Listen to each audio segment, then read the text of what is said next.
Thanks to QED for the invitation.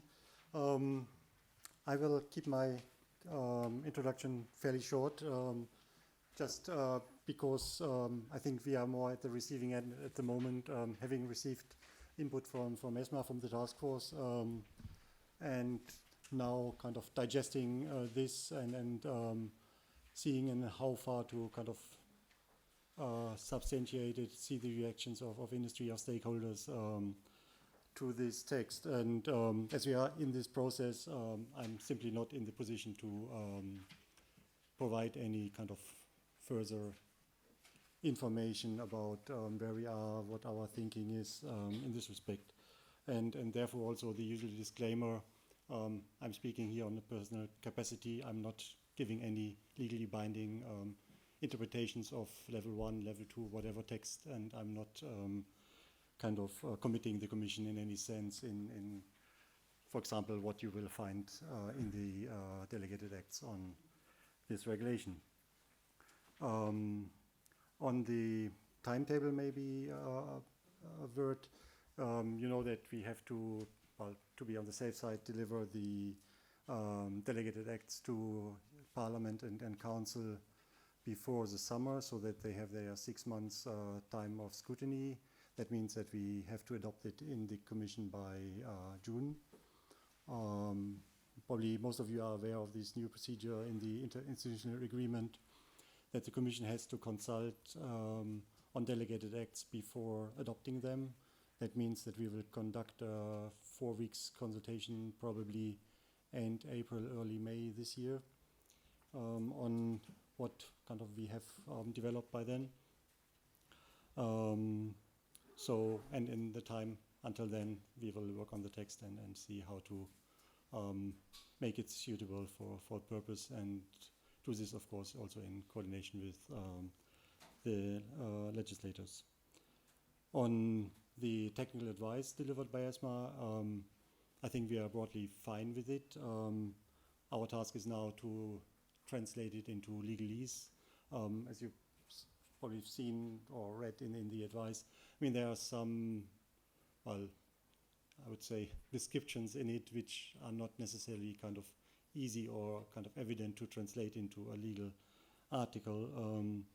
So that's, I think, the core focus of what we are doing at the moment, and any help in this respect would be welcome. But in general, I think the advice strikes a very good balance between trying really to specify further, which is usually the expression used in the empowerments, the different elements, but on the other hand, not to go too far, because in my view, I mean, there's always the request also to introduce proportionality and so forth, but I think whenever we tried it in different legal acts, not only in the BMR, in the end you risk rather to limit flexibility and of different business models, being them different by type of benchmark here or by size of the entity, by location or whatsoever.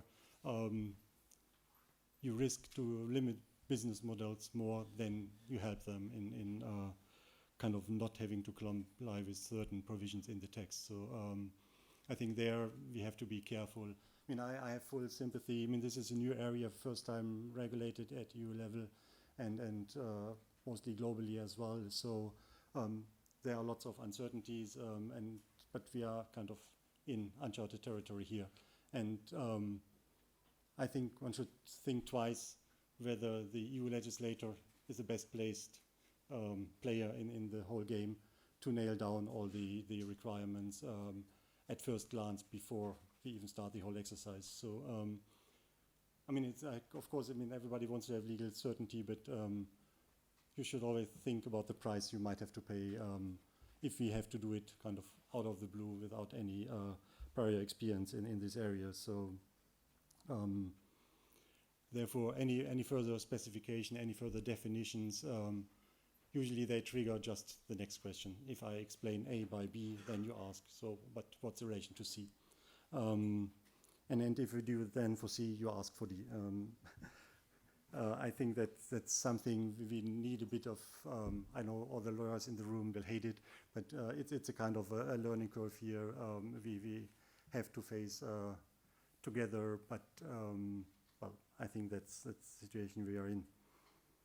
On maybe some remarks on the advice, or rather on how to see some of the elements. I mean, for example, the make available, I mean, this is about the definition what an index is. So I mean, there we have two steps before we come to a benchmark. First, we have this process when a figure becomes an index, and then we have a second step from the index to the benchmark.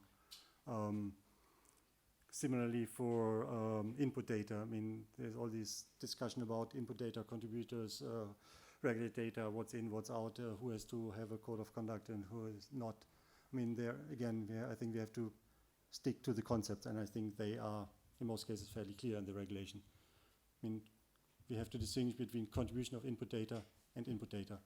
So by saying that some data there is no contributor, doesn't mean that it's not input data. It's still input data. So even if then the requirements on the contributors wouldn't apply, the benchmark administrator would still have to comply fully with its obligations in the regulation on the use of input data.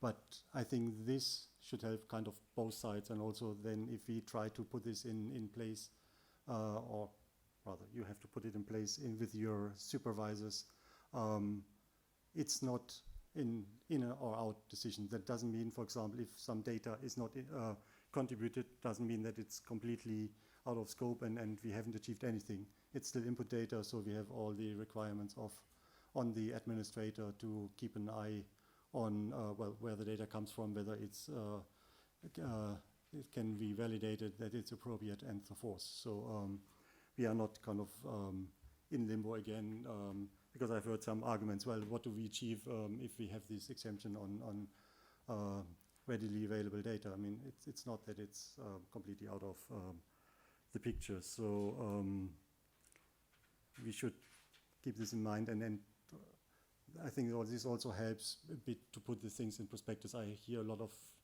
noise, and I think in many cases where you really break down your data chain or your business and your relations to other parties, a lot of what you do, the data is out of scope. It's not contributed data because it's published or it's not provided for a purpose. So therefore, a lot of the problems which have been voiced, I think, are not necessarily that relevant in all the cases. And I think we have to try to get a bit of steam out of the system at the moment, and then try to come to kind of more pragmatic solutions here. One element maybe on the what I mentioned before, on the putting the technical advice into legal drafting, I think one part where we struggle a lot with is the transitional provisions. So I think there it's fairly difficult to put this in a clearer concept, because I mean the terminology used in the advice is relatively vague, and I think our lawyers have problems with finding kind of other words which are, I don't know, clear or legally proof for their purposes. But I think with the kind of general thrust of the advice, as I said before, I think we are fairly happy, and from my point of view, there won't be any major divergences from the advice in what the Commission will propose. I mean, there are some areas where we've been asked about further definitions, or on the other way around, whether, for example, the definition of issuances really helps a lot. There, for example, I would be grateful for comments on this as well, because some said, I mean, that's kind of repetition, what is common standard, so we don't learn much.